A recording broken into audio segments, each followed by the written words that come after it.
Welcome everyone. This is a tarot reading for the sign of Scorpio. So as you can see, I've already shuffled the cards and basically everything is ready to go. I'm ready to get started here. I have my cards in a very specific position and I'm going to kind of explain it as I go, but I have more information below in the video description if you just want to look at it now. So without further ado, I'm going to get started. I'm going to start by looking at your recent past, okay? I'm going to work my way towards the future, get there a little bit later in the video. So the first couple cards here, super juicy.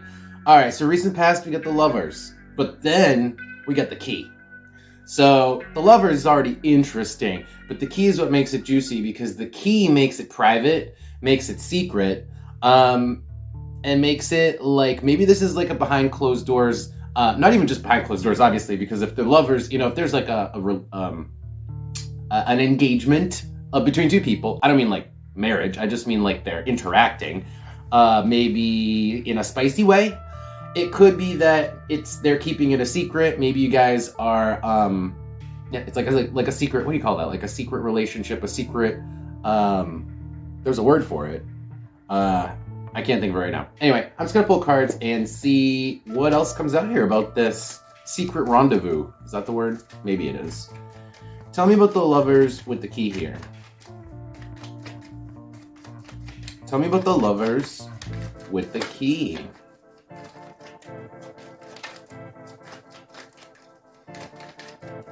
Tell me about the Lovers with the Key. Now, if this doesn't immediately resonate for you, I could just be picking up on somebody who's near you, somebody else in your life, but somebody who's close to you, okay, on some level, whether that's physical or, you know, mentally, spiritually. All right, I got 5 cards, so this will be a challenge, but that's okay. Let's see what we got.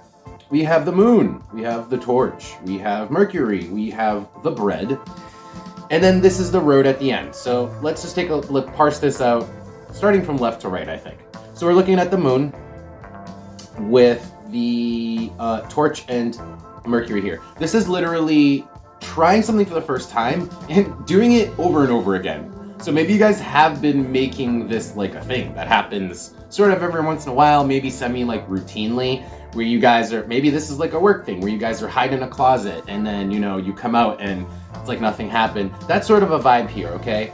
And then with the Bread and the Road, this is something that both feels good and that I think you guys had planned on. Like, this isn't out of the blue. You guys might have even made this happen with the Road here, but it's not a surprise, but it, you know, it's not like it's out of the blue or a surprise. It's planned, it is foreseen. This person is probably somebody who you've either been dating or somebody who's been on your mind, so it's not random, but it is potentially private, right, with the Key here. And it's happening off and on, behind closed doors.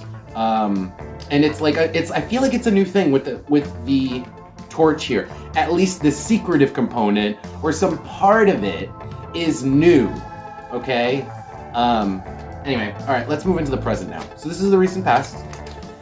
Now these 3 cards here all talk about the present. This last card talks about the future. So, let's take a look. I'm going to start with this card here. This talks about the actions you guys are taking at the moment. What are you guys doing? I call this the position of the hand, all right? So we have the 2 of Pentacles with the Pisces card. Wow. Talk about... Okay, so now I'm thinking maybe this is multiple people, where it's like a secret secret partnerships, secret private, maybe you just guys are getting around, I don't know. But you're keeping it private, and I feel like you're juggling either 2 people or no, many people. Pisces here. You could be sleeping around, or you could just be playing the field, like dating a lot of people. The 2 of Pentacles, though, I feel like it's like one then the other. Like next, you know? Like, okay, let's see what else comes out here. I don't want to speculate too much. Let's see what other cards come out to further describe the 2 of Pentacles with Pisces. Can I have more information, please, on this 2 of Pentacles and Pisces business? What are my Scorpios up to? I feel like you guys are just getting around. Like, this is like dating people. This is... I'm saying dating because the Lovers is back here, right? There's nothing about dating in these cards, but since we're coming off the recent past from dating, I'm thinking this is referring to that. Talking about the Two of Pentacles with Pisces. Because the Two of Pentacles really is juggling anything. And Pisces, it's just, these two cards just literally mean going from one thing to the other, going through, like, working through everything one by one. All of it. Whatever the situation is. But I still think we're talking about a lover's situation. Tell me about the Two of Pentacles with Pisces. Come on. Oh, there we go, finally. Okay, so these two cards reverse themselves, which happens. I actually always keep my cards faced straight up, right side up, but they do reverse themselves, so I definitely honor that. So I have the brain, the mind or the brain, reversed, with the oracle card of the planet Saturn, reversed. Yeah, it's like, we kind of have to let our guard down in order to get a feel for, like, how are we supposed to know what we like? How are we supposed to get an idea about anything unless we try it? And that's kind of the angle you guys are taking, is like, I gotta go through all these people and see which one I like. I gotta try all these things and see which one I like.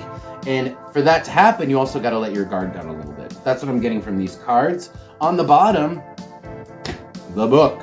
For the sake of learning, again, the mind, the book, right? You guys gotta find out more. It's like all about gaining more experience. And that's where you guys are at. You're like, I just need to get more experience. I gotta try all these things out. I gotta play the field. All right, so let's move on to a different position. I am gonna go into the future in a few minutes, so wait up for that. But let's look at the position of the head. So this position just talks about how you guys are, what you guys are thinking about consciously, what your thoughts are, strategies even. So a lot of strategizing with these two positions. So with this position. So I have the King of Swords. Talk about strategy. King of Swords is all strategy, all logic, all fact. And then coupled with the Cup here, that's bizarre because it's almost, these are almost opposite cards. King of Swords, absolutely unemotional. Cup, pure emotion. So I feel like you guys are sort of, like I was saying, playing the field, going from one person to another, keeping it impersonal, like trying to say, okay, I'm not going to get too attached because I have to see what I like, right? So in order to do that, you got to let your guard down, and you can't really let yourself get too attached right away if you're trying to, engage in a lot of different people or things. And that's the idea here. I'm going to just go on. I think that is pretty much clear. All right, so the next position, before I go into your future, this is the position of the heart. This talks about what's in your heart, what you're feeling. Also, it can talk about what's driving your emotions. So we have the Chariot, and we have the number 0. It's funny, Chariot, get moving, right? I want to do. What's the 0? Exploration. It is new. It's like trying a thing you haven't tried before. Again, it's all similar energies. The torch, right? Similar to the number 0. It's like trying a new thing that we've never tried before. Lighting a dark path that we've never seen that path before. But whatever it is, we want to move forward. Like, we're ready to, do.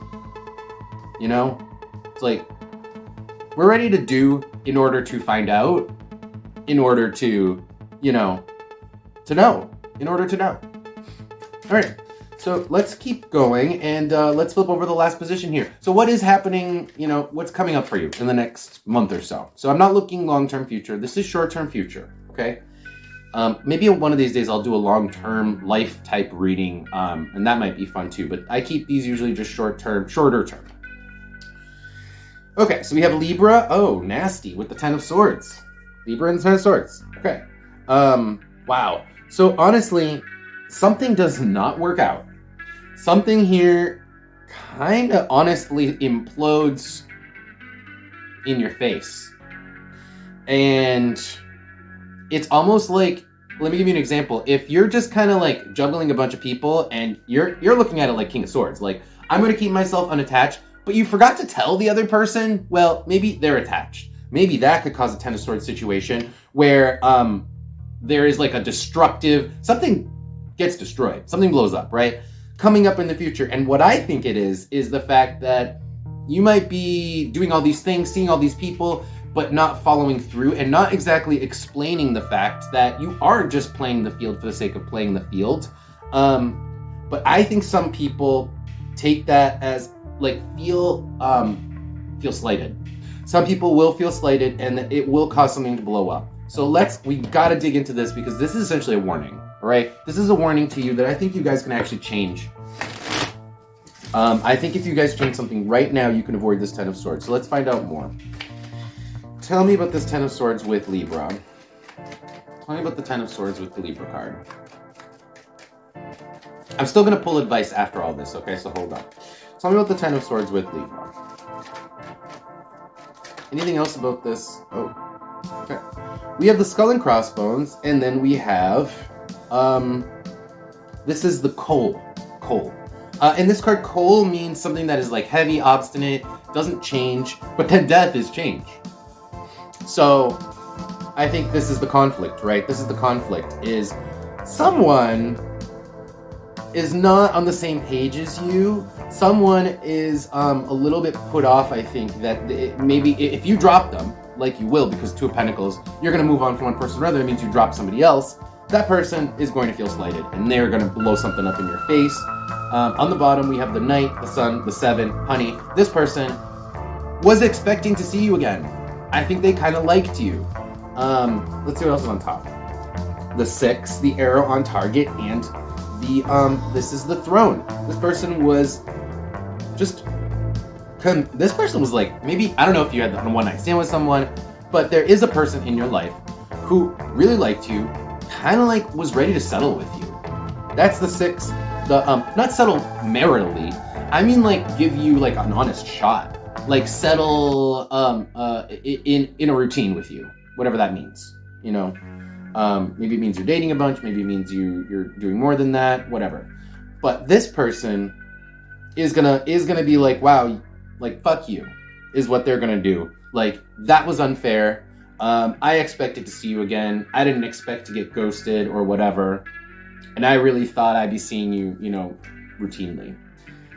Okay, so let's pull advice for you guys. I feel like there's already advice there, but we'll do advice straight up and see if anything else comes out.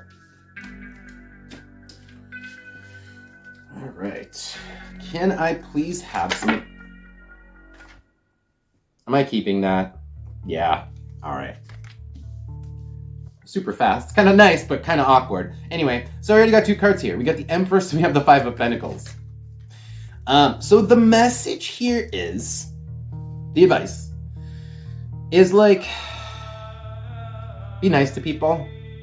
Be nice to people and don't make them feel rejected. Honestly, it's like if you're going to, don't dump people and to make yourself feel good. I don't think you're doing this anyway, but it's like putting someone out might make you feel good, it might make you look good, or something about it puts you above them. But it's like the Five of Pentacles, somebody feels rejected. That's the thing. Somebody feels rejected. And that's the same warning from before, is that be careful that you don't, it's like someone is not on the same page as you, and they are gonna feel rejected.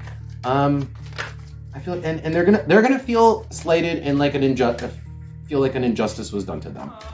All right, so we have one more card here, and that is the Crown, which is a weird card to show up because it is actually pretty non sequitur here, the Crown. Though this Queen does have a crown on her. I feel like you guys have the power. You guys have, like, you're the more experienced person. Whoever it is you're dealing with or have been dealing with, you're like above them on like a social level, I feel, okay? And it's like you have the crown. I want to put the crown on top of this Queen's head right here. She's already got one, but now she's got two. And you can potentially, because you have so much more experience, you have so much more skill, or you're above this person on like a social level, that you can potentially make people feel like rejected. Let's see what else comes out here. Anything else for advice? And of course, this could be vice versa, where maybe you end up feeling a little bit down because, well, you've ended up going through, after all of this, maybe after a lot of juggling, you end up just realizing like, wow, I didn't get anywhere. I didn't get anywhere, and I realized that I need to figure out what I want, right? Because again, the whole purpose for all this was to figure out what you want. So you're playing the field. If you don't figure out what you want, you actually haven't gotten anywhere. And that's what the advice is here. It's like, be careful in this whole experience, in this whole project. I want to say project, actually, for you. That you don't hurt people, and that also you don't forget the point. There is a point. All right. I'm pulling 3 cards off the top. I'm still a little bit curious here to see if there's anything else, and then I'm going to close it out. So the last 3 cards here that I'm going to look at, the 0, the 3, and the Manticore, is about, like, keeping things friendly, you know? If you're not hanging out with somebody anymore, it's like, it reminds me of that song by the, God, I forget what it's by, those Australian people, Somebody That I Used to Know, right? If you've ever heard that song, now you're just somebody that I used to know. Don't do that to people. Don't do that to people because it's rough, Manticore. It's not fun. All right, I'm going to close it out there, guys. Scorpios, thank you so much for being here. I really appreciate y'all. You are my favorite sign. Shh, don't tell anyone. But with that, I will see you guys in a couple of weeks. And take care. See you later.